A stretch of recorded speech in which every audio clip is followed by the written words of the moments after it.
أعوذ بالله من الشيطان الرجيم. بسم الله الرحمن الرحيم. إن الله وملائكته يصلون على النبي يا أيها الذين آمنوا صلوا عليه وسلموا تسليما.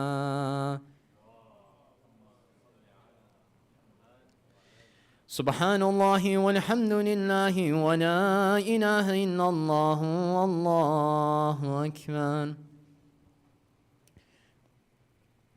الله أكبر الله أكبر الله أكبر الله أكبر. أشهد أن لا إله إلا الله.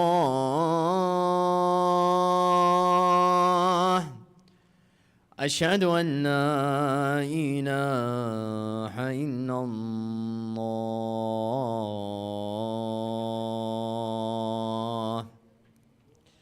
أشهد أن محمدا رسول الله.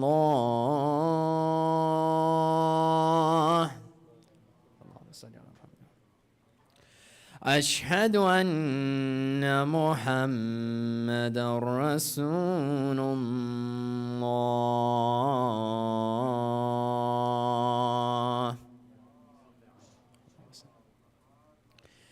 أشهد أن عليا ولي الله.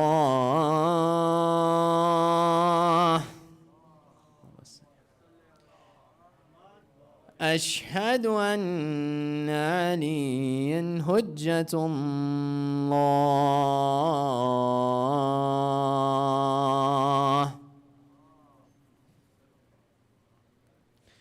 حي على الصلاة حي على الصلاة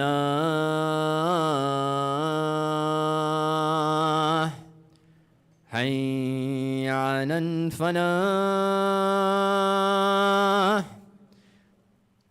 حي على الفلاح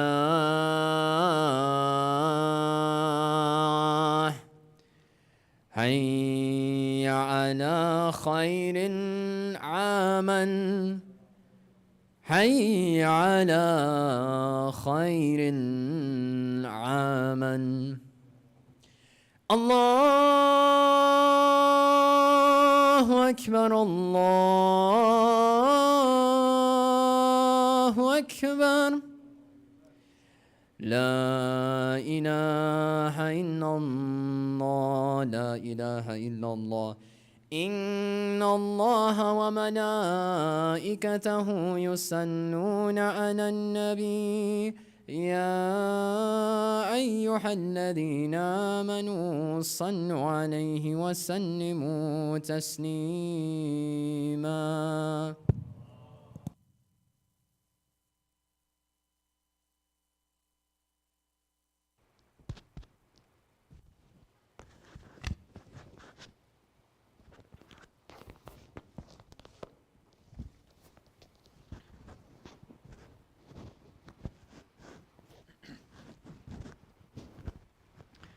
أعوذ بالله السميع العليم من الشيطان اللعين الرجيم. بسم الله الرحمن الرحيم. الله أكبر الله أكبر. أشهد أن لا إله إلا الله. أشهد أن لا إله إلا الله. أشهد أن محمد رسول الله صلى الله عليه وآله وسلم. أشهد أن محمد رسول الله صلى الله عليه وآله وسلم وأن عليا ولي الله عليه الصلاة والسلام. حي على الصلاة حي على الصلاة حي على الفلاح حي على الفلاح حي على خير العمل حي على خير العمل. قد قامت الصلاة قد قامت الصلاة. الله أكبر الله أكبر. لا إله إلا الله. أستغفر الله من كل ذنب وأتوب إليه إنه كان توابا. الله أكبر.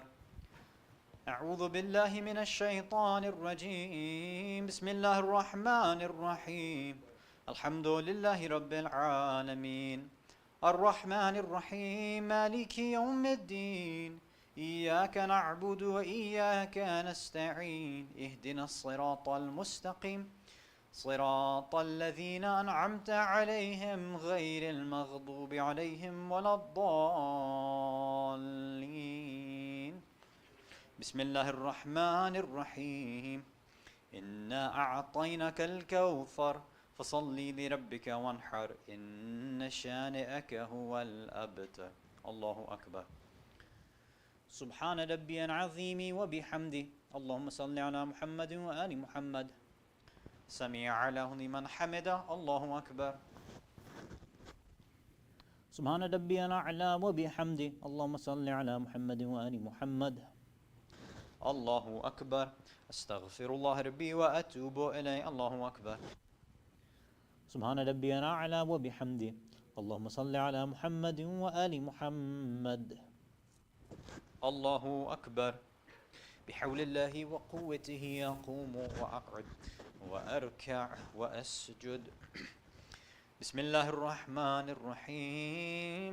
الحمد لله رب العالمين الرحمن الرحيم مالك يوم الدين إياك نعبد وإياك نستعين اهدنا الصراط المستقيم صراط الذين أنعمت عليهم غير المغضوب عليهم ولا الضالين. بسم الله الرحمن الرحيم. قل هو الله أحد الله الصمد لم يلد ولم يولد ولم يكن له كفوا أحد كذلك الله ربنا. الله أكبر. اللهم صل على محمد وآل محمد وعجل فرجهم. ربنا لا تزغ قلوبنا بعد إذ هديتنا وهب لنا من لدنك رحمة إنك أنت الوهاب. اللهم صل على محمد وآل محمد وعجل فرجهم. الله أكبر. سبحان ربي العظيم وبحمده. اللهم صل على محمد وآل محمد. سمع له لمن حمده. الله أكبر. سبحان ربي الأعلى وبحمده. اللهم صل على محمد وآل محمد. الله أكبر. أستغفر الله ربي وأتوب إليه. الله أكبر. سبحان ربي الأعلى وبحمده. اللهم صل على محمد وآل محمد. الله أكبر. الحمد لله. أشهد أن لا إله إلا الله وحده لا شريك له وأشهد أن محمدا عبده ورسوله. اللهم صل على محمد وآل محمد. بحول الله وقوته يقوم وأقعد وأركع وأسجد. سبحان الله.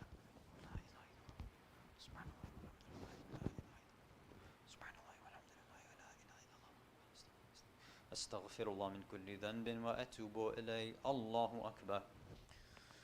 سبحان ربي العظيم وبحمده. اللهم صل على محمد وآل محمد وعجل فرجهم. سمع له لمن حمده. الله أكبر. سبحان ربي الأعلى وبحمده. اللهم صل على محمد وآل محمد. الله أكبر. أستغفر الله ربي وأتوب إليه. الله أكبر. سبحان ربي الأعلى وبحمده. اللهم صل على محمد وآل محمد وعجل فرجهم. يا لطيف ارحم عبدك الضعيف. الله أكبر. بسم الله وبالله والحمد لله. أشهد أن لا إله إلا الله وحده لا شريك له وأشهد أن محمدا عبده ورسوله. اللهم صل على محمد وآل محمد. السلام عليك أيها النبي ورحمة الله وبركاته. السلام علينا وعلى عباد الله الصالحين. السلام عليكم ورحمة الله وبركاته. السلام عليكم ورحمة الله. الله أكبر. الله أكبر. الله أكبر. لا إله إلا الله. على النبي يا أيها الذين آمنوا صلوا عليه وسلموا تسليما. اللهم صل على محمد وآل محمد. اللهم صل على محمد وآل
بسم الله الرحمن الرحيم اللهم صل على محمد وآل محمد اللهم إني أسألك موجبات رحمتك وعزائم مغفرتك والنجاة من النار ومن كل بلية والفوز بالجنة ورضوان في دار السلام وجوار نبيك محمد عليه وعليه السلام اللهم ما بنا من نعمة فمنك لا إله إلا أنت أستغفرك وأتوب إليك برحمتك يا أرحم الراحمين آمين رب العالمين وصلى الله على سيدنا ونبينا محمد وآله الطاهرين.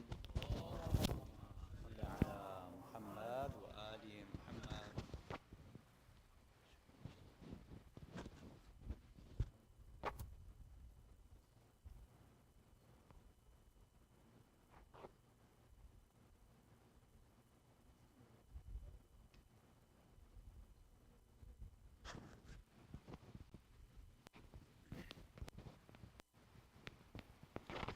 Mu'mineen, mu'minat, just a friendly reminder. I'm only here for 3 days, so you know what that means, right? Yeah. God loves me more than you. You guys read 4, because I'm only reading 2.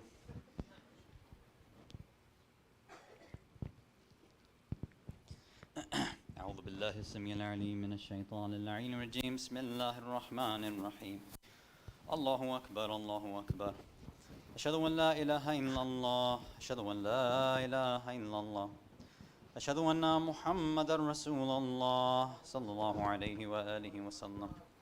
أشهد أن محمد رسول الله صلى الله عليه وآله وسلم وأن عليا حجة الله عليه الصلاة والسلام.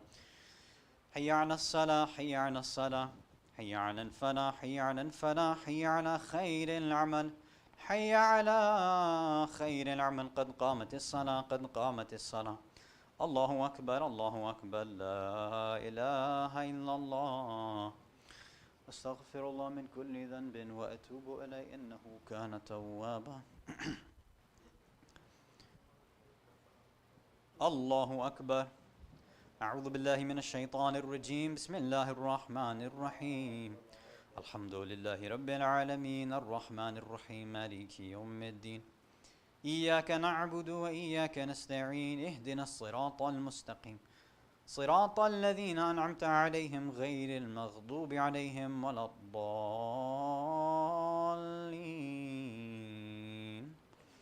بسم الله الرحمن الرحيم. والعصر إن الإنسان لفي خسر إلا الذين آمنوا وعملوا الصالحات وتواصوا بالحق وتواصوا بالصبر. الله أكبر. سبحان ربي العظيم وبحمده. اللهم صل على محمد وآل محمد. سمع الله لمن حمده. الله أكبر. سبحان ربي الأعلى وبحمده. اللهم صل على محمد وآل محمد. الله أكبر. أستغفر الله ربي وأتوب إليه. الله أكبر. سبحان ربي الأعلى وبحمده. اللهم صل على محمد وآل محمد. الله أكبر. بحول الله وقوته أقوم وأقعد وأركع وأسجد. بسم الله الرحمن الرحيم. الحمد لله رب العالمين الرحمن الرحيم مالك يوم الدين. إياك نعبد وإياك نستعين اهدنا الصراط المستقيم صراط الذين أنعمت عليهم غير المغضوب عليهم ولا الضالين. بسم الله الرحمن الرحيم. قل هو الله أحد الله الصمد لم يلد ولم يولد ولم يكن له كفوا أحد. كذلك الله ربنا. الله أكبر. اللهم صل على محمد وآل محمد وعجل فرجهم. ربنا أفرغ علينا الصبر وثبت أقدامنا وانصرنا على القوم الكافرين. يا الله يا رحمن يا رحيم يا مقلب القلوب ثبت قلوبنا على دينك. اللهم صل على محمد وآل محمد وعجل فرجهم. الله أكبر. سبحان ربي العظيم وبحمده. اللهم صل على محمد وآل محمد. سمع له لمن حمده. الله أكبر. سبحان ربي الأعلى وبحمده اللهم صل على محمد وآل محمد. الله أكبر. أستغفر الله ربي وأتوب إليه. الله أكبر. سبحان ربي الأعلى وبحمده اللهم صل على محمد وآل محمد. الله أكبر. الحمد لله. أشهد أن لا إله إلا الله وحده لا شريك له وأشهد أن محمدا عبده ورسوله. اللهم صل على محمد وآل محمد. السلام عليك أيها النبي ورحمة الله وبركاته. السلام علينا وعلى عباد الله الصالحين. السلام عليكم ورحمة الله وبركاته. الله أكبر. الله أكبر. لا إله إلا الله.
بسم الله الرحمن الرحيم.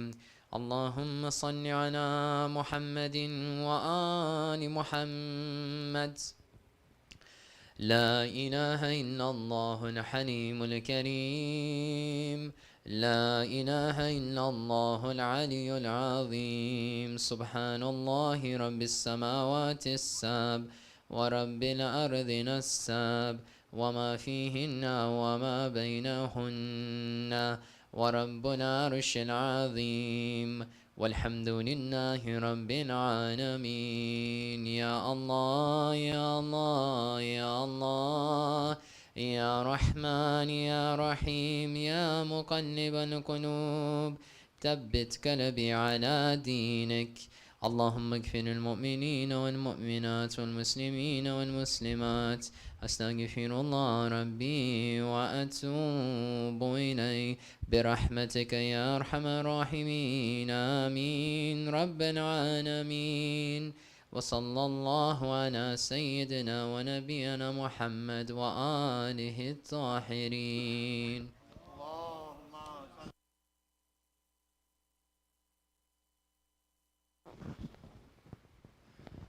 Inshallah, ziyarat will be recited after the conclusion of the program.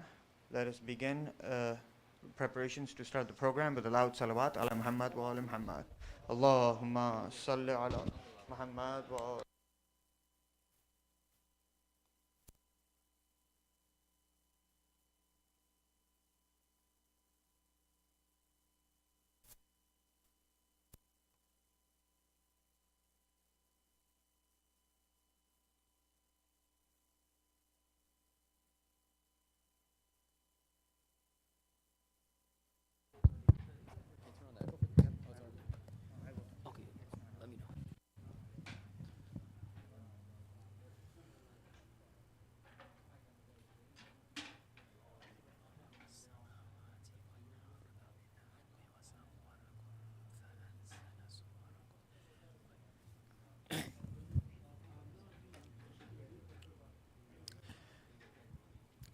أعوذ بالله من الشيطان الرجيم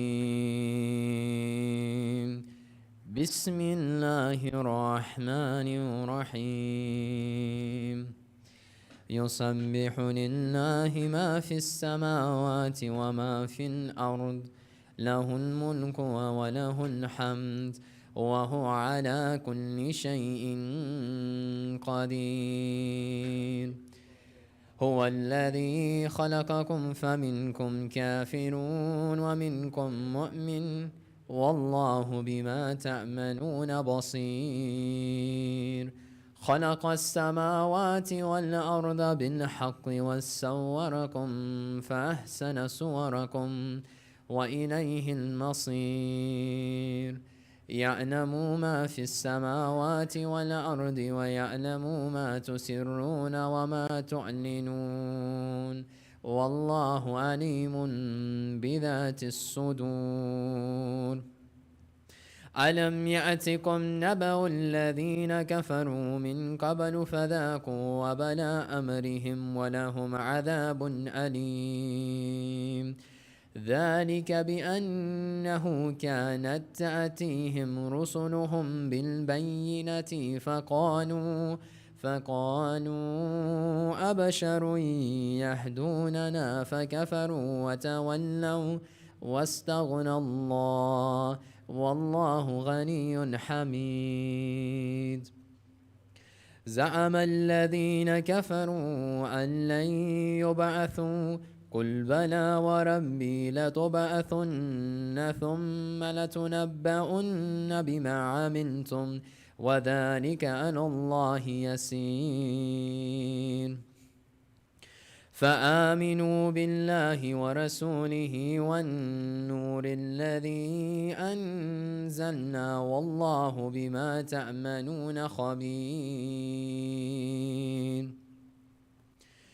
يوم يجمعكم ليوم الجمع ذلك يوم التغابن ومن يؤمن بالله ويعمل صالحا يكفر عنه السيئات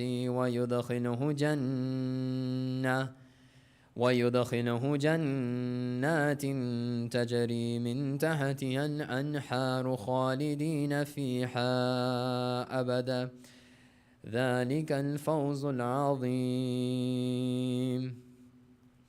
والذين كفروا وكذبوا بآياتنا أولئك أصحاب النار خالدين فيها وبئس المصير ما أصاب من مصيبة إلا بإذن الله ومن يؤمن بالله يهدي قلبه والله بكل شيء عليم وأطيعوا الله وأطيعوا الرسول فإن توليتم فإنما على رسولنا البلاغ المبين الله لا إله إلا هو وعلى الله فليتوكل المؤمنون يا أيها الذين آمنوا إن من أزواجكم وأولادكم عدوا لكم فاحذروهم وإن تهفوا وتسفهوا وتغفروا فإن الله غفور رحيم إنما أموالكم وأولادكم فتنة والله عنده أجر عظيم فاتقوا الله ما استطعتم واسمعوا وأطيعوا وأنفقوا خيرا لأنفسكم ومن يوق شح نفسه فأولئك هم المفلحون إن تقرضوا الله قرضا حسنا يضاعفه لكم ويغفر لكم والله شكور حليم عالم الغيب والشهادة العزيز الحكيم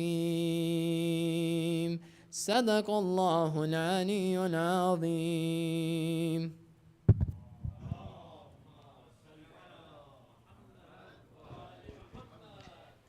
Jazakallah khair, brother. One more last salawat for him.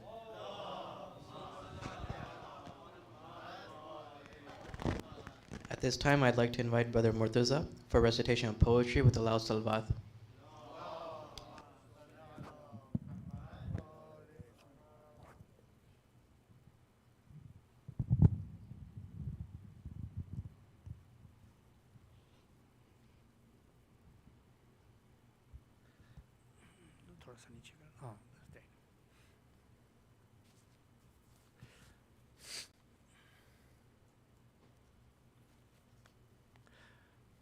خوشنودی مولا امام حسن بآواز بلند صلوات اللہم صلی علی محمد محمد.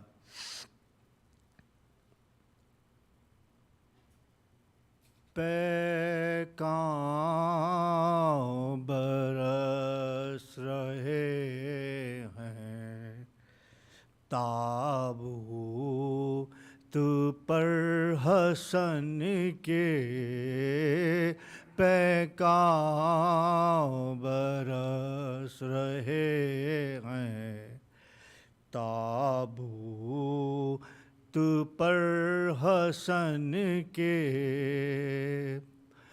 امت مٹا رہی ہے آثار پنجتن کے امت مٹا رہی ہے آثار پنجتن کے پیکاں برس رہے ہیں تابوت پر حسن کے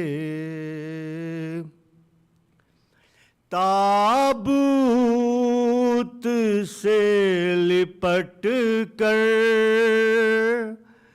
قاسم پکارے بابا تابوت سے لپٹ کر قاسم پکارے بابا آنسو اخی کے دیکھو نوح سنو بہن کے امت مٹا رہی ہے آثار پنجتن کے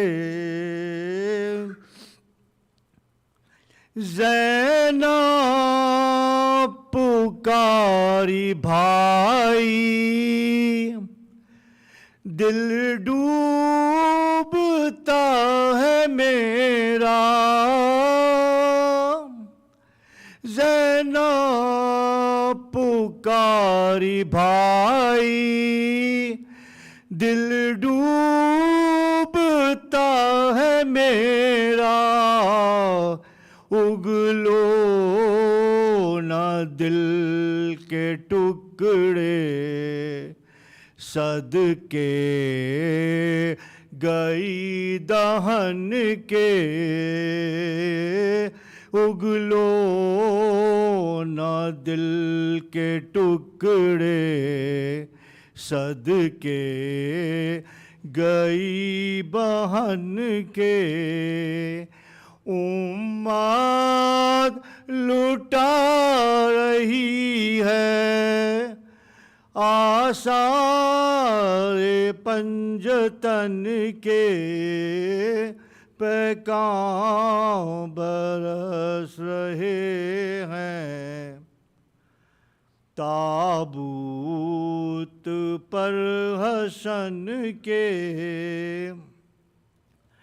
آخر کی ہچکیوں میں شابر نے رو کے بولے آخر کی ہچکیوں میں شابر نے رو کے چومے شبیر کا گلا اور بازو بڑی بہن کے پیکان برس رہے ہیں تابوت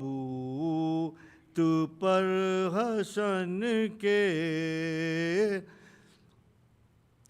تن پر تو ہے حسن کے گوچھد گیا ہے سارا تن پر تو ہے حسن کے گوچھد گیا ہے سارا محتاج ہی رہیں گے شبیر تو کفن کے محتاج ہی رہیں گے شبیر تو کفن کے زینب ہے بال کھولے امت ہے تیر تولے زینب ہے بال کھولے امت ہے تیر تولے پوچھو نہ شام کی جب یہ حال ہے وطن کے پوچھو نہ شام کی جب یہ حال ہے وطن کے امت مٹا رہی ہے آثار پنجتن کے پیکان برس رہے ہیں تابوت پر حسن کے یثرب میں کربلا میں بغداد و سامرا میں یثرب میں کربلا میں بغداد و سامرا میں افسوس پھول بکھرے ज़हरा तेरे चमन के अफसोस फूल बिखरे ज़हरा तेरे चमन के पैगाम बरस रहे हैं ताबूत पर हसन के बाबा के दिल के टुकड़े तूने गिने 72 बाबा के दिल के टुकड़े तूने गिने 72 टुकड़े हजारों होंगे कासिम तेरे बदन के टुकड़े हजारों होंगे कासिम तेरे बदन के पैगाम बरस रहे हैं ताबूत पर हसन के सलवात बर Mohammad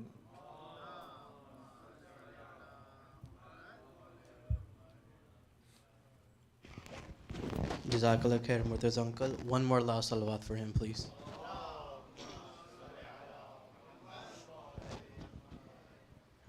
Respected brothers and sisters, Assalamu alaikum. Before I invite Sayyid Hasan Ali Rizvi from Orlando, just a few announcements for tonight and tomorrow's program.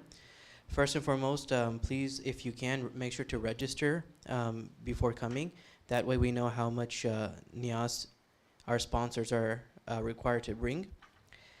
For sponsorship, we do require your help to maintain our tradition of no active fundraising during the Martyrdom programs.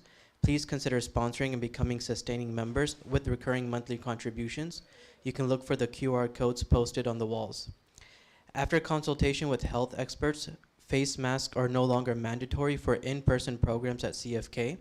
However, should you feel that you are not feeling well, please make sure to respect your brothers and sisters and do wear a face mask. At this time, let us all recite a Surah Fatiha for the marhumin of tonight's sponsors. Marhum Sayyid Mehdi Hussain, Marhuma Kamar Begum, Marhum Khurshid Mirza, Marhumin of Brother Raza and Sister Abidi, Marhumin of Sister Jagani and family, Marhum Sayyid Hussain Ali Khan, Marhumin of Sister Naseem Rizvi and family. Let us all include all of our own marhumin and mominat of the ummah as well.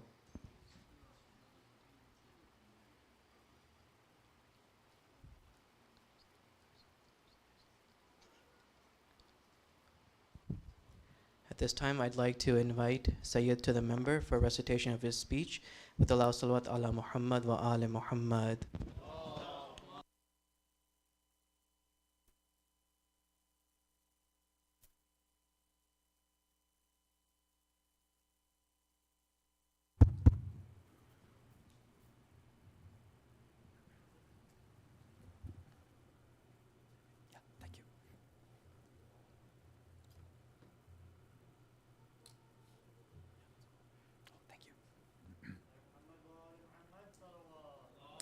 Allahumma salli ala Muhammadin wa ali Muhammad wa ajjal farajahum. Before we begin, there's a request for dua sahat for Sayyid Hussain Ali Khan, brother of Sister Naseem Rizvi. So let's recite Amma Yujib 5 times together. Bismillahir Rahmanir Rahim. Amma yujibu al-mudtarra idha da'a wa yakshifu su. أما يجيب المضطر إذا دعا ويكشف السوء أما يجيب المضطر إذا دعا ويكشف السوء أما يجيب المضطر إذا دعا ويكشف السوء أمن يجيب المضطر إذا دعا ويكشف السوء صلوات على محمد وآل محمد.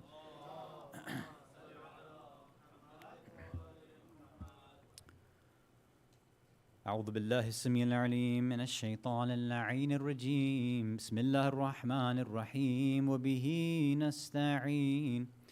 لا حول ولا قوة إلا بالله العلي العظيم والحمد لله رب العالمين.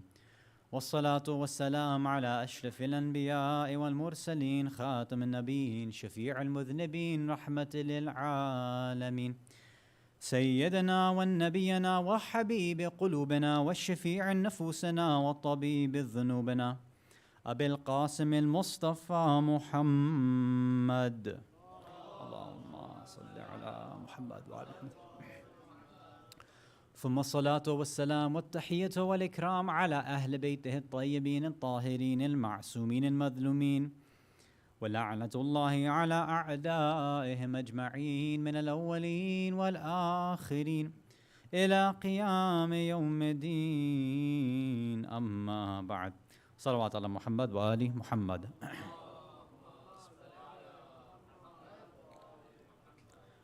Mu'mineen, mu'minat, brothers and sisters in Islam and Iman, Salamun alaikum wa rahmatullahi wa barakatuh.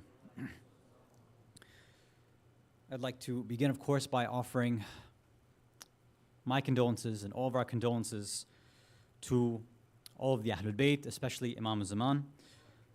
Allahumma salli ala Muhammad wa ala Muhammad wa ajin farajahum. As we commemorate the Shahada of Rasulullah, of Imam al-Redha and Imam Hasan alayhim wassalatu wassalam. Allahumma salli ala Muhammad wa ala Muhammad wa ajin farajahum. And additionally, I'd like to extend my thanks to the CFK community for this kind invitation. It's always a pleasure to be here to serve you once again. Whenever we talk about any grand or great personality, anyone who has this azamat and this high esteemed status, we have to make sure that, of course, we describe them in the greatest way possible, right? And that's why whenever we're talking about our Prophet, we don't just end up using his name casually or using just any random title. He has many titles, but normally when we describe him, we talk about him, we want to do his ta'rif and bayan, when we use these very large, powerful terms, right? Obviously, in some circles, they refer to him specifically as Insanul Kamil, right? That this perfect human being. Or the title of Rahmatun lil Alameen, right? This mercy for all, everything, all mankind, all creation. And the Sufi Irfani circles, they have these many, many titles as well too. And when they talk about him being a Khalifa, not in the sense of a political Khalifa that many Muslims are used to, but this idea of a Khalifa in the sense of being the direct bridge between the infinite and the finite. The only one who's able to take on and manifest these divine qualities of Allah perfectly and reflect them back onto us to show us what it means to be a human being. Right? These are the ways that the Urafan Sufis, they speak about Rasulullah in that way. And of course, this is the way that we should be talking about the Prophet, right? Nothing less. What happens sometimes though is, when you speak in these kind of grandiose terms constantly, when we think about all of the accomplishments of Rasulullah, what he did in his time, the legacy that he left behind, right, in the few first 100 years, and even to this date, right, the fact that we are still commemorating his shahada. All of this, sometimes it kind of puts our heads in the clouds. I'm going to explain what I mean. Because, of course, he takes these groups of jahils, right, the jahilin of the age of arrogance, of ignorance. He takes them and completely transforms their society, their lives, their culture. Everything was changed, right? One person. So when we take that example and we think about him, that sometimes automatically makes us think in those larger-than-life terms as well, too. So okay, if he comes and he changes and creates this whole new civilization, then sometimes our mind goes the exact same way. Like, okay, we need to also work for all of mankind, right? change civilizations, change large communities, work for the world, right? This kind of stuff. We focus on these large-scale projects, right? The Prophet did so-and-so, so we have to go do X, Y, Z. And it's not just the Prophet. We do this for the same reason for any of the Ahlul Bayt. Obviously, we are ending on the Ayam Azah. And there's many different, charity organizations that use the name of Imam Hussein alayhi salam, and they try to end world hunger or build wells across the world in third world countries. All noble things, right? But if somebody's being practical, these are really tough things to accomplish, right? You're taking the name of one ma'asum and trying to eradicate a serious social illness. It's a very difficult thing to do. But with noble intentions, of course, right? That they were the ones who completely changed everything in the universe. So it makes sense that we would take their name, follow their example, and try to do something similar, right? So we think in those big terms. What happens, though, is when we think in those larger-than-life terms, we think on that huge, huge macro level, sometimes we end up forgetting the small changes that they got involved in their life. And we miss the point that the small, one-on-one grassroots movements that they were involved in their various lives, especially in the life of the Holy Prophet, those small changes are what allowed for a whole society to be built. That, one-on-one attention that he gave to individuals, him being a role model for every single person that was around him, that's what allowed for every single individual to change their life personally, to transform their family, to create a community, to spread it throughout that Arabian Peninsula and then beyond. Right? That's how it happened. So what I'd like to do for tonight, and depending on how much time we have left, maybe continue on till tomorrow night, inshallah, is to share one, I would say, a lesser-known story of something that happened during the time of the Prophet. And it's a very sort of one-on-one kind of story. But I want to extract from that story and show how, just from this sort of one-on-one interaction, how he was able to actually change the lives of multiple people around him. And that same story has an effect on, or should have an effect on our lives right now. Inshallah ta'ala, with the salawat ala Muhammad wa ali Muhammad.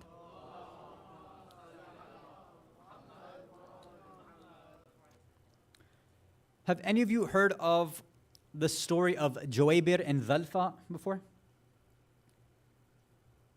Okay, maybe 2 or 3 people.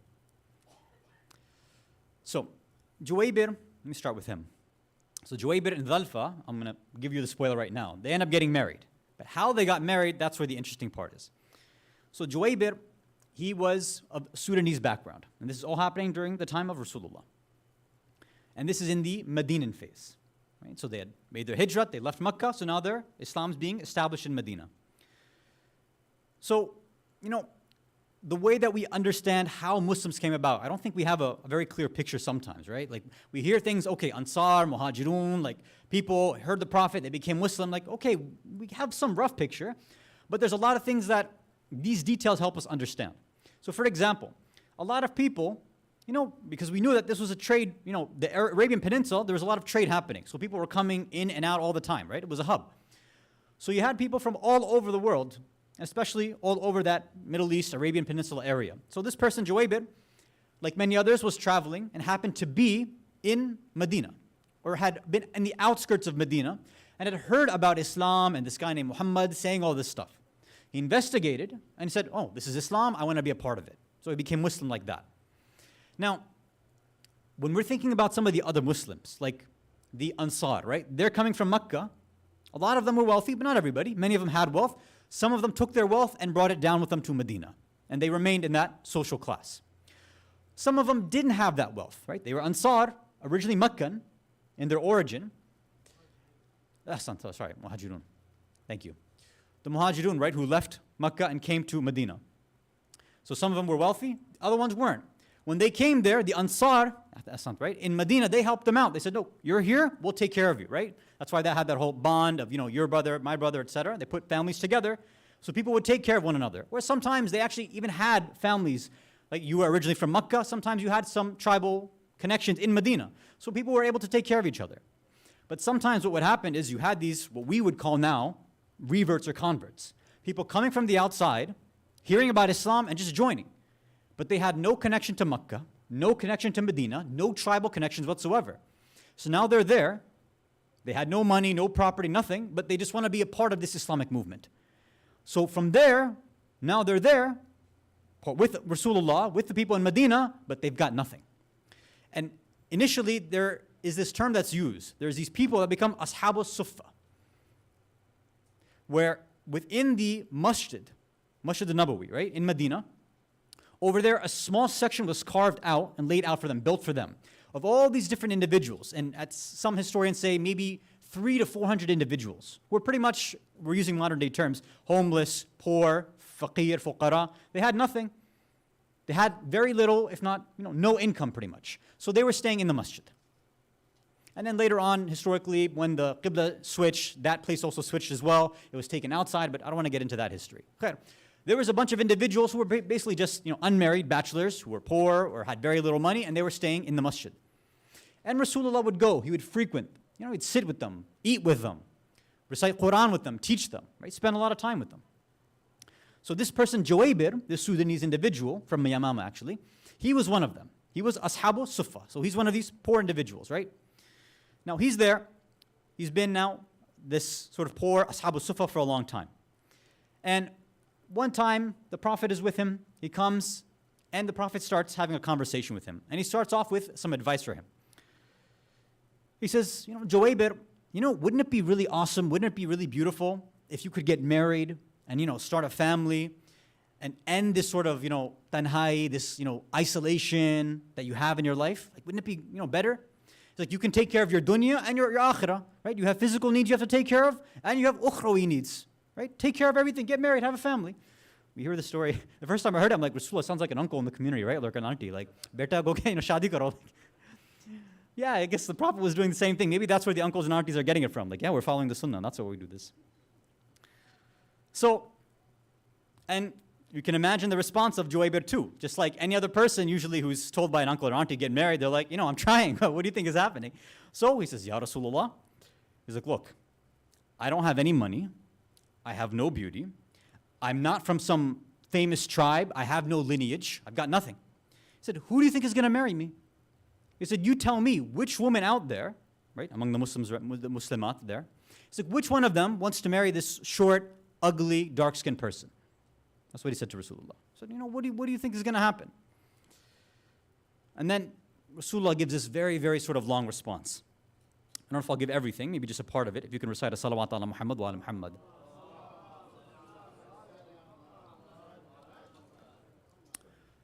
He says, Juwaybir, look, Allah, through Islam, has come to change all those things that you're talking about. Meaning, those people who in the age of Jahiliyyah, pre-Islamic times, those ones who were the noble ones, who were the powerful ones, who were the elites, Allah put them lower, right? Because those things don't matter anymore. And all those people who before were low, who had no status and nothing, Allah has raised their status. It's like Allah flipped everything around. So look, people who had no honor in age of Jahiliyyah, now they are the most honorable people. He said, you, Juwaybir, the only reason I can find somebody more honorable than you is not because of wealth or status or anything like that. It's only because they have more taqwa than you. That's the only reason somebody would actually be better than you. That is the criteria that Allah came and put through Islam, and that's how we've changed the Muslimin. Right? He's trying to, remind Juwaybir, like, look, this is what I came to do. I've changed people, right? This is, the former state of the Arabs is gone. Now this whole black and white stuff is gone. Dark skin, light skin, it's over. You need to get married. All this negative stuff you have in your mind, get rid of it, right? It's time to get you married. Now, normally we'd think that this is where the hadith and the story ends. And sometimes even in the advice that sometimes people give, like an alim or an elder in the community, that's usually what they say, is they'll give this sort of like theoretical or akhlaqi reminder, and they kind of just like walk away. Like somebody's looking for a job, they're like, uncle, auntie, it's tough out there, I can't find anything, or blah, blah, blah, I've tried, I sent out my resumes, I do all this stuff, and that's it. They say, have tawakkul, and then they walk away, right? It's kind of it. So sometimes it's not just about giving that, there's Quranic verses you can mention, there's hadith you can mention, that's nice, but Rasulullah is also giving us an example that it's not just a theory, it's practice too. So after he gives this nice little khutbah to him and gives him the advice, he says, hold on a sec. I'm going to help you out, definitely. I didn't just come to tell you to get married and walk away. I'm not just going to remind you and give you this mini khutbah and tell you that Islam did away with racism and tribalism and all that stuff. No, I'm here to get you married. If you're actually interested, that's what I'm here for. And he specifically says then, he says, Juwaybir, go to somebody named Ziyad ibn Labid. Go to him. He's an honorable man from the tribe of Bayada. And he's very well known among the Ansar and the Muhajirun too, right? But mostly the Ansar, right? He's a person of Medina. Go to him and say that I am coming to you from Rasulullah. He's like, I have a message for you. I have an order for you. He says, say that Rasulullah has ordered that you, Ziyad, marry your daughter Dhalfa to me. Okay, this person, Juwaybir. So just go and tell him to do that. Now again, Juwaybir is like, Rasulullah, are you sure about this? He's like, yes. Just go and take care of it. He's like, okay, fine. Now let's go to the next part of the story. If you can recite a salawat ala Muhammad wa ali Muhammad.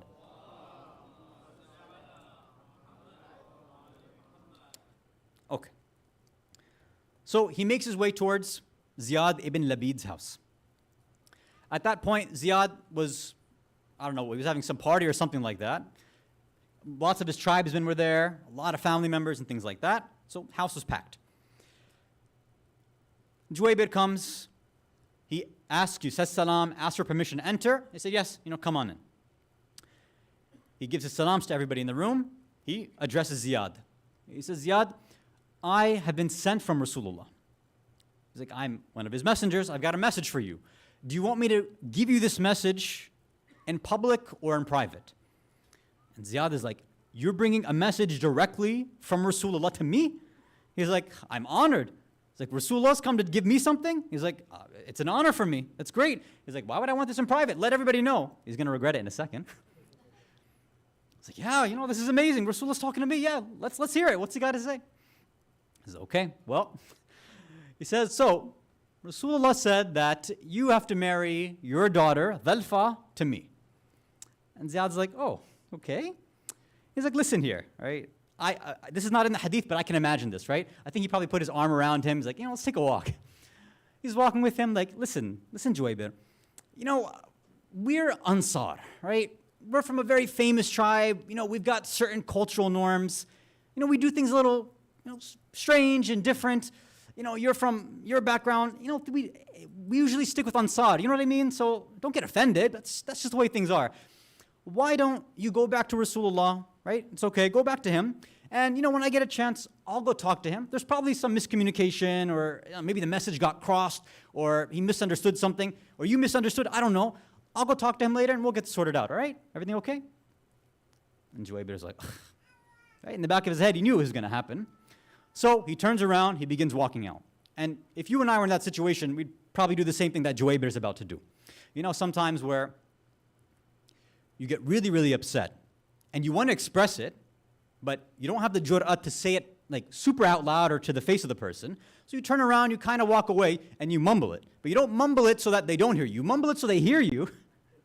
Right? Like, I want you to know that I'm saying something, but not super clear. So that's what Juwaybir does. He turns around, he walks out, and he starts mumbling and screaming. He's like, see, this is Islam. He's like, these guys, they had all this stuff, all this wealth, all this la ilaha illallah, all this Quran. What's the point of it? These guys didn't accept anything, right? And this is how they treat me. He's mumbling all this, and he leaves.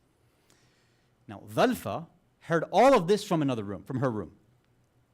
She hears some of this stuff. She doesn't catch everything, but she hears this mumbling, this screaming, like, what's going on here? So she comes and speaks to her father. It's like, what just happened? Who did you just send away? What's going on over here? He said, oh, listen. So this guy, one of these Ashab al-Sufa, Juwaybir, he came and, he said that I'm supposed to marry you to him. So, I sent him away and I said, don't worry about it. We're Ansar, we do things differently. So Dhalfa, the daughter, says, Baba, like who told him, who gave him that order? And he says, Rasulullah did. He said, hold on a second. He said, Baba, Juwaybir, he's a known Sahaba, he's a known companion, right? And the father says, yeah. Ziyad says, yeah. He's like, okay. Has he ever been somebody that lies? He's like, no, he's not a liar. It's like, okay. So he's claiming that Rasulullah gave a direct order and he's passing it on to you. And he's like, yeah. It's like, and you just sent him away like that, dishonoring him and disrespecting him like that. And he's like, yeah, that's what I did. She's like, no. It's like, this is not appropriate. You need to go back, send somebody to get him, bring him back here, show him respect, show him some dignity, show him some honor, and you need to go take care of the situation right away. This is unacceptable. If Rasulullah had ordered that I am to be married to him, then I need to get married to him right away. So she's like, okay, fine, right? I'll take care of this. So he sends out somebody quickly to go grab Juwaybir, grabs him, brings him back. Ziyad apologizes. I'm very sorry for how I treated you. I shouldn't have done that. You sit here. We'll take care of you. Sit here, enjoy. I don't know what they were doing. I doubt shisha or anything like that. Whatever. They're taking care of him. You sit here. I'm going to go talk to Rasulullah right now myself. Okay? It's like, okay, fine. He goes to Rasulullah. And same thing happens. Rasulullah, what's going on? I heard that you ordered this guy Juwaybir to, that I'm supposed to marry my daughter to him. Rasulullah said, yeah, but that's correct. That's exactly what I said. So what happened? He said, oh, Rasulullah, listen. I don't think he put his arm around him too, but he says the exact same thing. He says, Ya Rasulullah, listen, I'm from Ansar, we do things a little differently. Our social class, our customs it's different. It's going to be strange for him. It's not going to work out. We've heard these things, I think, a lot in many communities still to this day, right? He says all this, and then the same speech, pretty much, that Rasulullah gave to Juwaybir, he gives the same thing to Ziyad. He says, look, are there any of these social things that remained in Jahiliyyah? Should they have remained after Islam? And Ziyad's like, no. He's like, should your social status, your clansmen, your tribesmen, any of the stuff you're talking about, should that matter when I give an order? Should that matter for marriage? Or should the taqwa of Juwaybir actually be the only criteria? And finally, Ziyad comes to his senses. He's like, no. Okay, I got the message. You're right. He goes back. Immediately then, he sets up everything. He apologizes again to Juwaybir. He says thus, let's get you married now. Then he goes beyond that. He says, look, I know that you are you're one of the Sahaba of the Suffah. I know that you don't have much. He said, look, do you have enough to give my daughter her mahr, her dowry? And he says, no, man, of course I don't. What are you talking about? He said, okay, fine, no problem. I will pay the dowry on your behalf. I'll give the mahr on your behalf. He said, look, and since I know that you probably can't afford a house, I'm going to buy a house for both of you. And I know that you won't be able to furnish it, so I'm going to furnish it also as well too.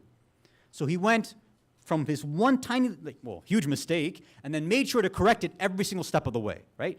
Taking care of the mahr, first getting him married, taking care of the mahr, buying them a house, and furnishing the house too. Now, it sounds like a nice little Bollywood movie, right? Nice. See, you have these stories too. You don't have to go and watch these movies. You can look at some hadith, you'll get the same stuff, right? All right. Now let's analyze this a bit more in detail. If you can recite a salawat ala Muhammad wa ala Muhammad.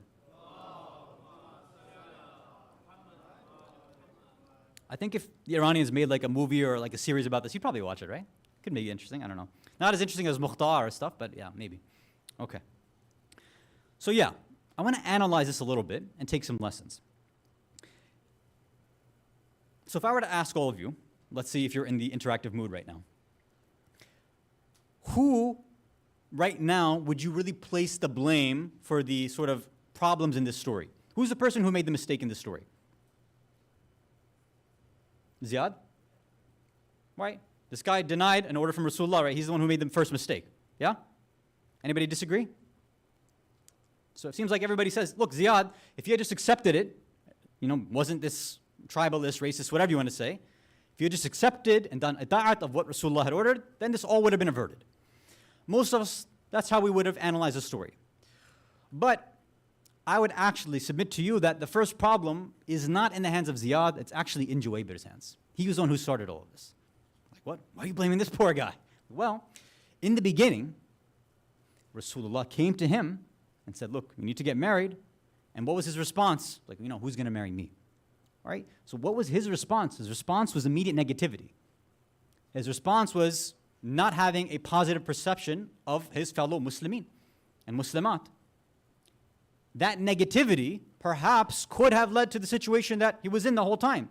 Maybe that's why he did not actually go out and do anything. We don't know, but perhaps that's why he didn't go out and maybe look for work. Or maybe why he didn't go out and try to find a wife. Or whatever it is. He's just sitting there in the masjid, seemingly not doing much, just kind of, I'm down on my luck and whatever. And sometimes we come across people like that. It's not about blaming, but sometimes being in that negative cloud really just saps away our energy. And when we're around people like that too, that messes us up too, right? Like when you want to try to be in that like positive, happy state and this and that, and the person's like, so what's going on right now? Ugh, really hot outside. Yeah, okay, alhamdulillah. Yeah, and the economy's really bad. Oh, okay. And my stocks are not doing well. Oh, okay. My boss is on my case. Okay. And my wife is, all right, so stop. Just before you say anything you're going to regret, just, stop talking. And this, it just ruins the mood. You know what I mean? So this negativity is not something which is encouraged in Islam. I'm not saying don't call things as they are. Right? Sometimes you have to be real. And inshallah, if we get time, I'm going to call out some real things that are going on in the ummah right now. But the way that Juwaybir was interacting with his fellow Muslims was not the appropriate way. Let me share a hadith which speaks about this, and this is from Rasulullah sallallahu alayhi wa sallam.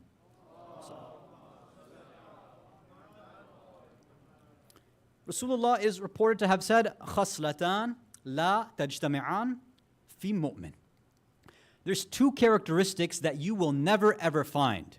You'll never find them in a mu'min. Maybe in a Muslim, but not within somebody with iman, with an actual mu'min. You know, right? Islam is one level, iman is something that's higher, right? Okay. So two things you won't find within a mu'min. Okay, what's that? First one is al-bukhl, being stingy.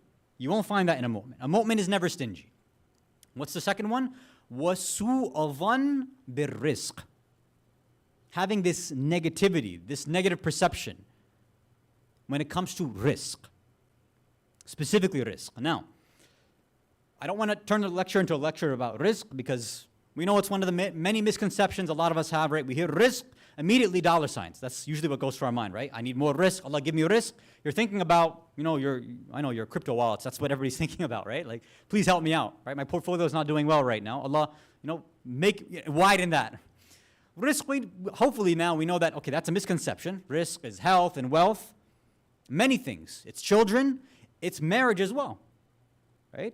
The ability to find a suitable spouse, a proper spouse, one that's comfortable and suitable for one's own spiritual station. That's a form of rizq too, right?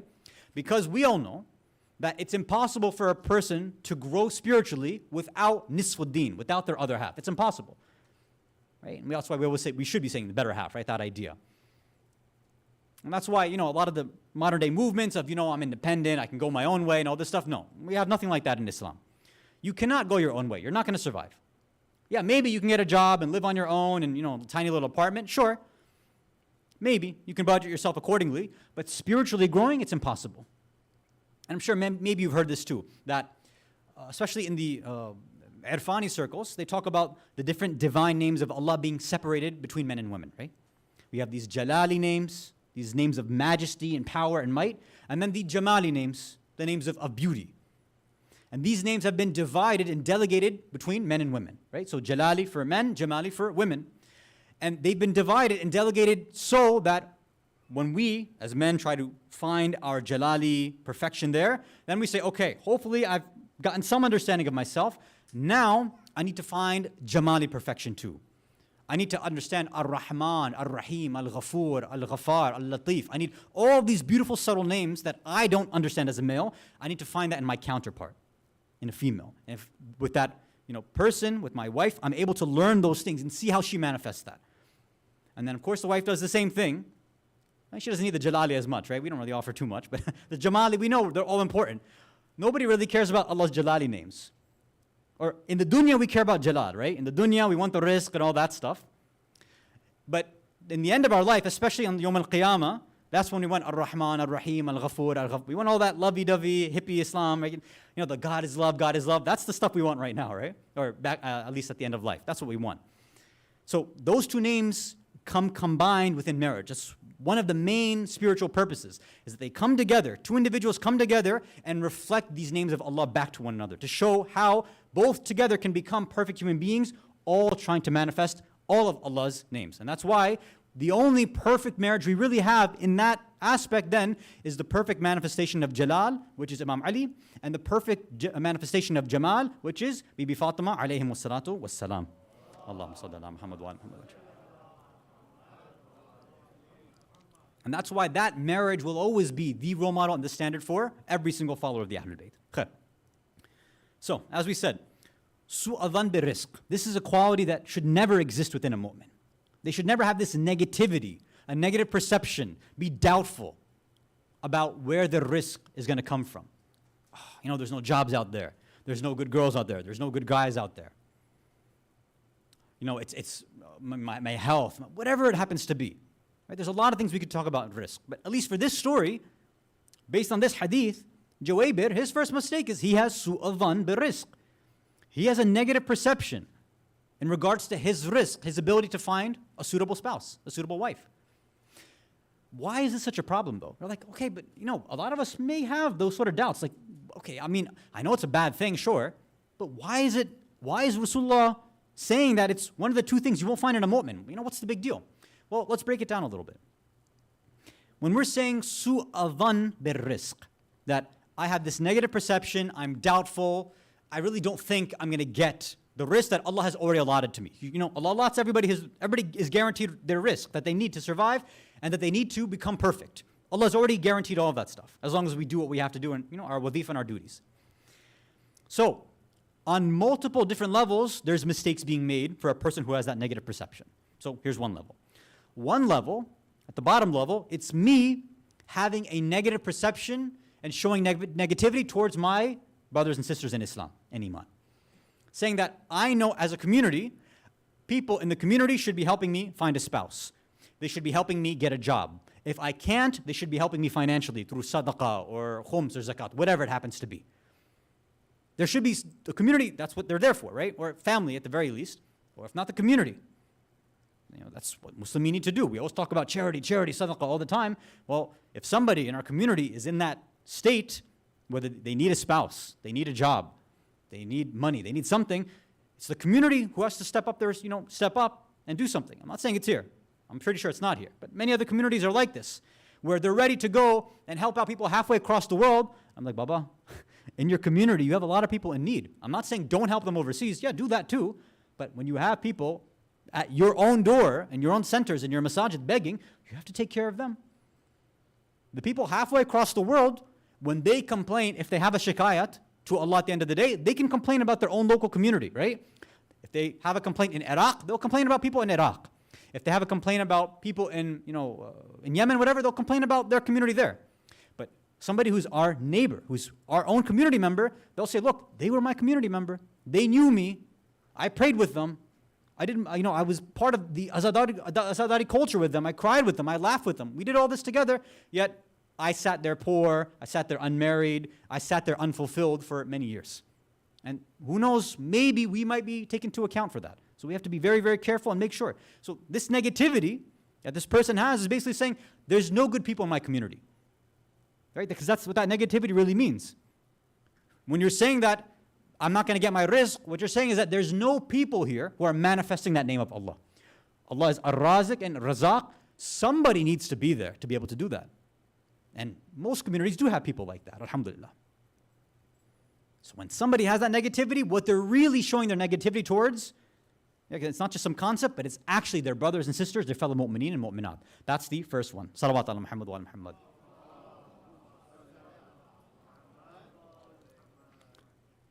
The next level, there's a few levels, I think maybe I'll do one more.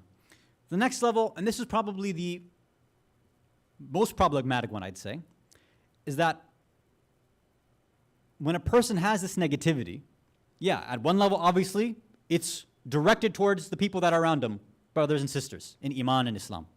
But more importantly, or more dangerously, their doubt, their shikayat, their complaint, their negativity is actually looking upwards to Allah. Na'udhu billah. Because they're saying, hold on, Allah, I know one of your names is Ar-Razaq. I know you're also Ar-Raziq. I don't believe, na'udhu billah, that you're actually sending anything down for me. I don't believe that you're giving me the risk that I deserve. And we know, Allah says, Inna wa'ada haqq. My wa'ad, my promise is haqq, it's true.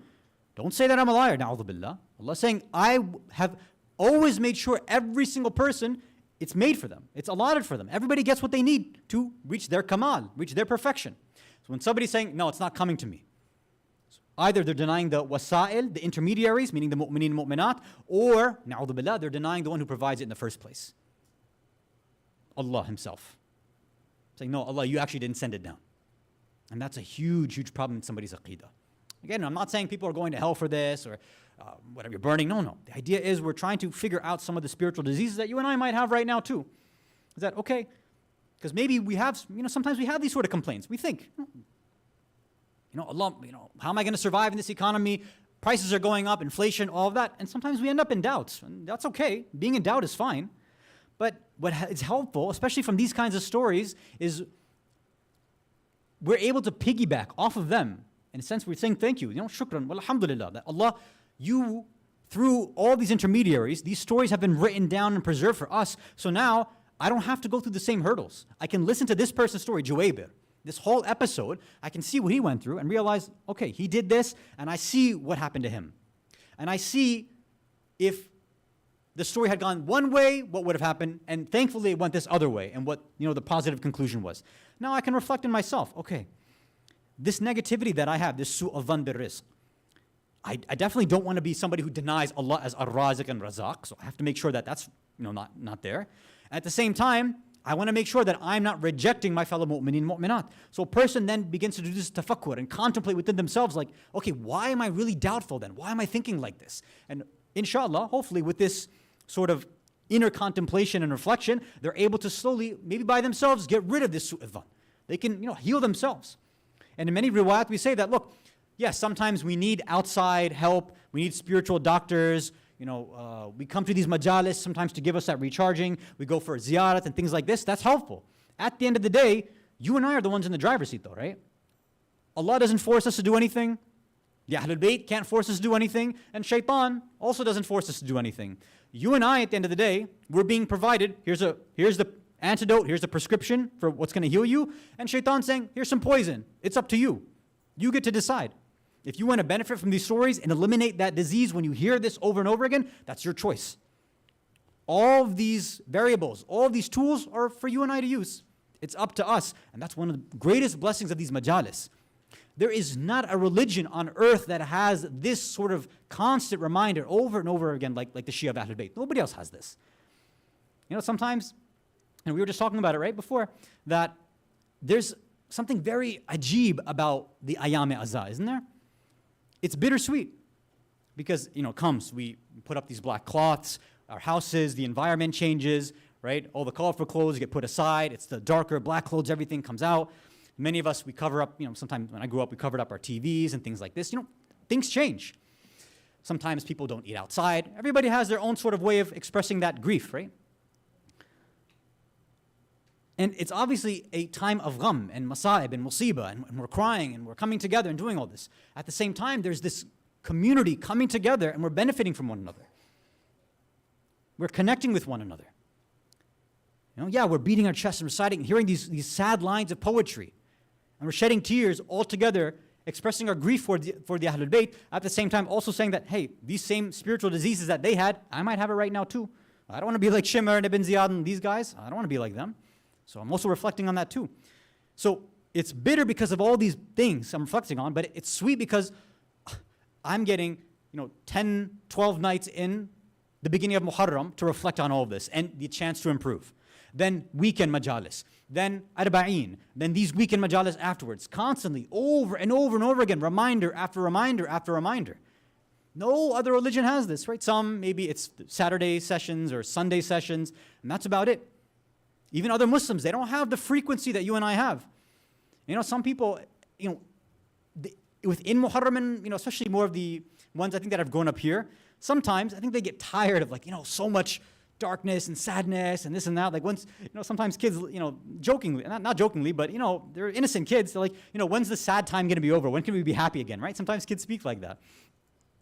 And it's funny because once it's over, there's a part of us that's like, okay, Ayam-e-Azah is over. We can switch back to quote unquote normal happy mode. But then what do we do right away? We start missing it. We're like, I'm waiting for the next Muharram. I'm waiting for the next time we can go for ziyarat. Right? That's the way it is. Why? Because we know deep down that there's some power in here that nobody can touch. Even when we come for a wilada, we hear the fada'id, the Ahlul Bayt, it doesn't touch Azah. And this is probably why there's that secret there that the Ahlul Bayt, people, I think you all know this, right? There's these movements seem to come out every single year where people are like, we don't need poetry, we don't need to hear the masa'ib, let's just have a seminar or a workshop or a TED talk in Muharram or something like that, right? And somebody can just teach a class. We don't need to hear the same story. We know what happened, they died, get over it. Na'udhu billah. That's how some people speak. Shias. Some even with, DR in front of their names too. Now, that's the way they talk about this stuff. Like, forget all that. We just need to learn and improve. Look, that education, that ta'aleem is impossible without that emotional connection. And if we're being very precise, if you look in the commands and the advice of the Ahlul Bayt, the majalis that was set up by Imam Sajjad and Bibi Zainab and everybody else was what? It was masa'ib and poetry, that's it. There's no lecture. Imam Sajjad didn't come and say, let me teach you some fiqh masail, and then after that we're going to cry. There's nothing like that. This is our own bid'ah and innovation, isn't it? Over time, this is what happened. We saw this masa'ib of Ahlul Bayt, what happened in Karbala and Ashura, throughout Arba'in, everything we're remembering, we remember the spiritual diseases that took place too, and said, look, remembering it is essential, but we need to add on a little bit too. We combine that emotional connection, that emotional catharsis, by also saying, okay, well, how do we heal then too?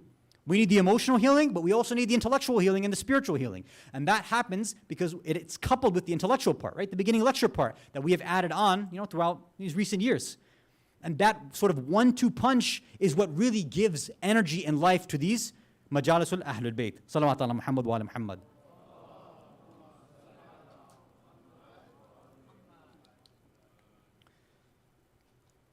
So of course we pray that Allah keeps these things alive and keeps us alive so that we can practice and keep this azadari alive until we pass away, and we pass it on to our next generations as well, and hopefully they keep at least some of the stuff intact, right? You want to change it a little bit? Fine. You want to do some English poetry? Yeah, okay, go ahead. But at least just keep the general theme. I think we should be okay, inshallah ta'ala. I don't want to be negative about that, because I just said don't be negative about this stuff. So, because this is rizq too, right? Majalis is rizq. So we have to be careful. Okay. So this first point was that the first negative part of the story, the first mistake is not Ziyad. It's actually Jawaybir with his negativity. That's the first thing we have to, we focused on. Now, of course, Ziyad, he got some problems too, clearly, right? Now, over here, you may think, okay, it's going to be a traditional discussion on, look, Ziyad ibn Labid, he was being racist or a classist or whatever word. I don't even say socialist, that's a different context now. Right, this guy is bringing his tribal mentality stuff. And, now this is the part in the lecture where we have to say Islam came to do away with racism and classism and all that stuff. No. You guys have heard that enough. I'm not going to repeat those same things. You know that. We're not supposed to be racist. We don't need Islam to tell us that. But there's something deeper about this. And I believe it has to do with the nature of Islamic culture and Islamic belief versus other types of cultural belief systems that exist. Sometimes we have these beliefs and ideas within Islam, and then simultaneously, alongside it, we have all this other stuff. Now, I know a lot of you, especially the youth, are thinking, oh, this guy's going to go on a rant about Eastern, Desi culture, something like that, right? Their whole religion versus culture thing. Well, maybe a little bit, but maybe it might be something else too. Now, what that is, inshallah, we're going to continue with tomorrow night. If you can recite a salawat ala Muhammad wa ala Muhammad. One more salawat ala Muhammad wa ala Muhammad.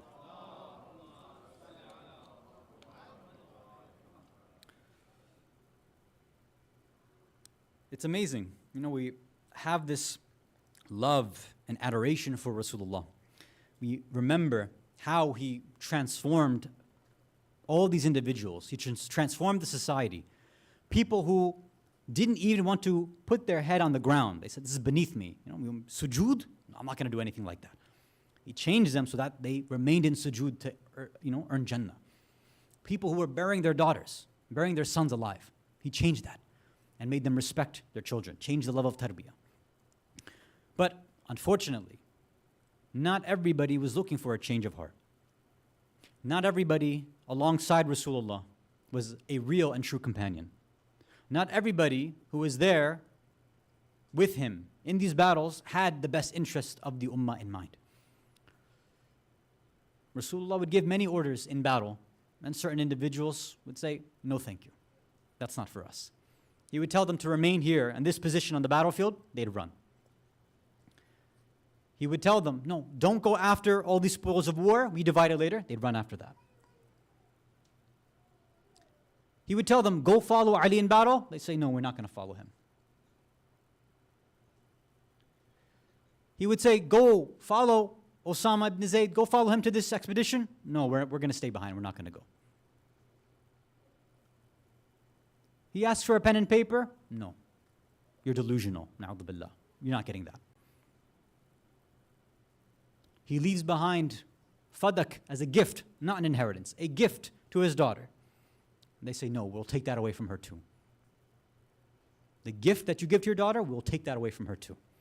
This is some of those individuals, so-called friends of Rasulullah. But the most important thing that he left behind was the wilayah of Amir al-Mu'mineen. And of that too, they threw right back in Imam Ali's face. I wonder how heartbroken Rasulullah must have been in those final few moments, knowing that the future, unfortunately for the ummah, was not going to be bright.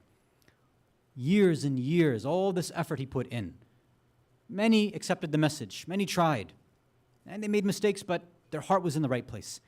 But these few individuals came and tried to steer and digress and cause the inhiraf of the message of Islam through Rasulullah. And all Rasulullah wanted was just for these people to get hidayat. That's it. Every single moment of his life, he's crying. He's having dreams and seeing some of his own ummah in hellfire. And Rasulullah would shed tears and cry. And he'd complain to Allah. He's like, Ya Allah, why would my ummah burn like this? Allah says, you don't know what they're going to do after you die. You don't know these things. Some things I've shown you, some things I've withheld from you because you won't be able to handle it.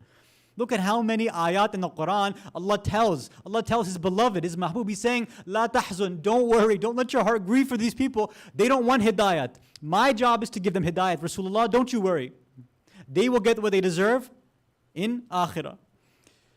In these final few moments, when Rasulullah is with his true close companions and followers and family, when his head is in the lap of his beloved Fatima, and he's in and out of consciousness. They say, according to some, there was people coming to pay their respects to him, as they had been doing. They would knock on the door, they would call out and say, let us come and say our final salam to Rasulullah one more time. And they would send people away. They said, no, you've said your salams, now it's time for their family to be together. Leave us in peace now. And at one point, some person, individual, kept knocking over and over and over again on the door, and Fatima kept calling out, say, please leave us be, let me be, have peace with my father right now. Your time has come, his time is almost here. I want to be alone with my father now. Leave me alone now, leave us alone. He would keep coming back and forth, hearing this knock over, and she would hear the knock over and over again. And Rasulullah would be in and out of consciousness.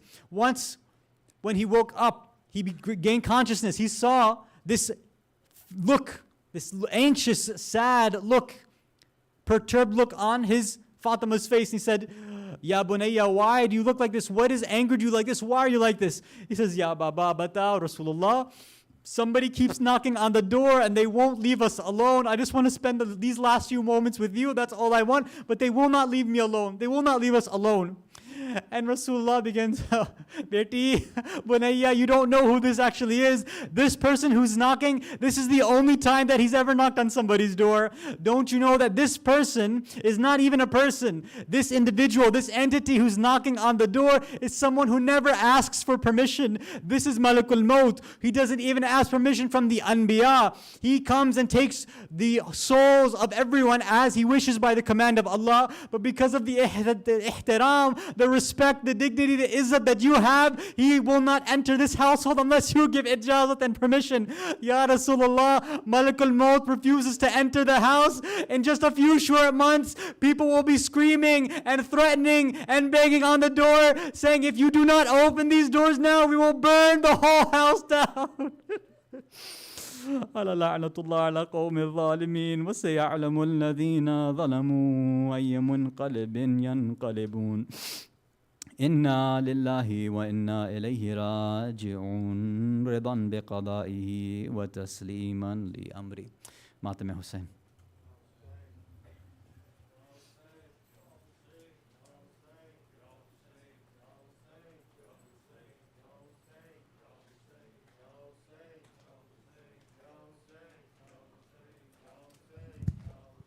Yo say, yo say, yo say,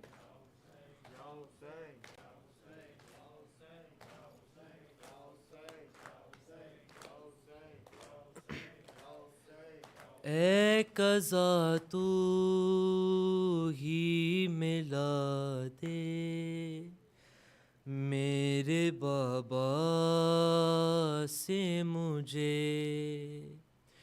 اے قضا تو ہی ملا دے میرے بابا سے مجھے، اے قضا تو ہی ملا دے میرے بابا سے مجھے، اے قضا تو ہی ملا دے میرے بابا سے مجھے، اے قضا تو میرے بابا سے مجھے، میں وہ رخسار دکھاؤں گی، میں وہ رخسار دکھاؤں گی جو نیلوں سے بھرے، اے قضا تو ہی ملا دے میرے بابا سے مجھے، اے قضا تو ہی ملا دے میرے بابا سے مجھے، میں وہ رخسار دکھاؤں گی، میں وہ رخسار دکھاؤں گی جو نیلوں سے بھرے، اے قضا تو ہی ملا دے میرے بابا سے مجھے، اے قضا تو میرے بابا سے مجھے، میرے چاچا جو ملیں گے تو وہ در دیں گے مجھے، وہ در دیں گے مجھے، پر میں پہنوں گی کہاں اب تو، پر میں پہنوں گی کہاں اب تو میرے کان کٹے، اے قضا تو ہی ملا دے میرے بابا سے مجھے، اے قضا تو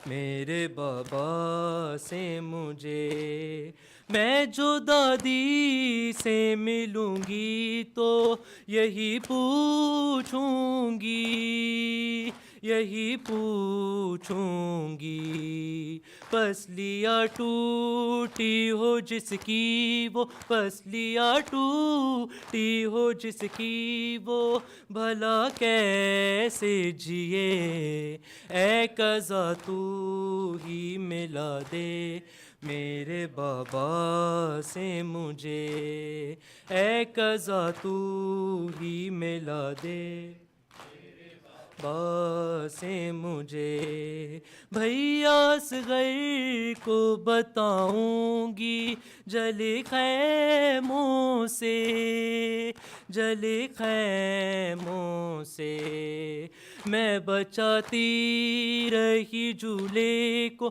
میں بچاتی رہی جھولے کو تبھی بال جلے، اے قضا تو ہی ملا دے میرے بابا سے مجھے، اے قضا تو ہی ملا دے میرے بابا، جون معصومہ کے روزے پہ صبر سے جانا، صبر سے جانا، ہو بھی سکتا ہے کہ چوکھٹ پہ، ہو بھی سکتا ہے کہ چوکھٹ پہ تمہیں موت ملے، اے قضا تو ہی ملا دے میرے بابا سے مجھے، اے قضا تو ہی ملا دے میرے بابا،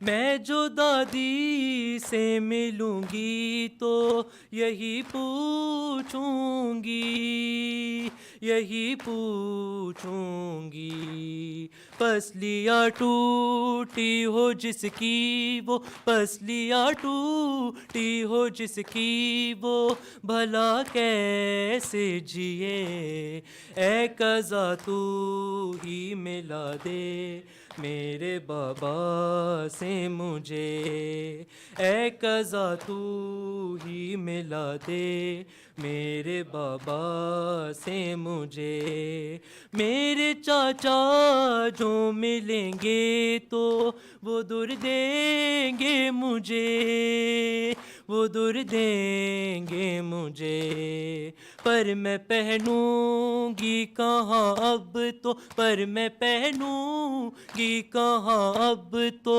میرے کان کٹے اے قضا تو ہی ملا دے میرے بابا سے مجھے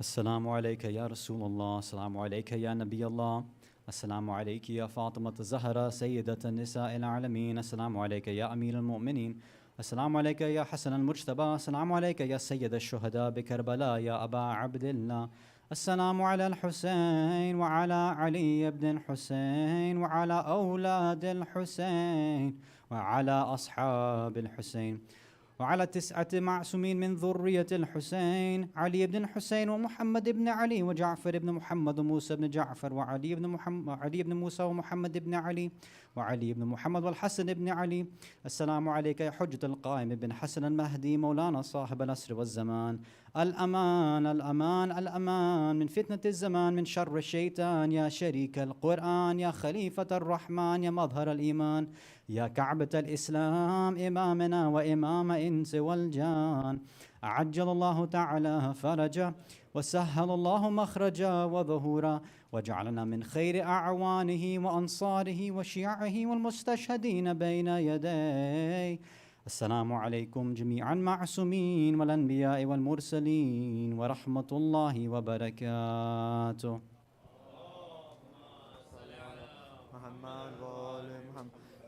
Mu'mineen, let us all recite a Surah Fatiha for the marhumeen of tonight's sponsors. Marhum Sayyid Mehdi Hussain, Marhuma Qamrun Nisa Begum, Marhum Khurshid Mirza, Marhuma Mehrun Nisa Begum, and the marhumeen of Brother Rasa and Sister Arjumand Abdi, marhumeen of Sister Nazim Jagani and family, marhum Sayyid Hussain Ali Khan, and the marhumeen of Sister Nazim Razvi and family. Bismillahir Rahmanir Rahim. Alhamdulillahi Rabbil Alameen. Ar-Rahman Ar-Rahim. Maliki Yawmiddin. Iyyaka na'budu wa iyyaka nasta'in.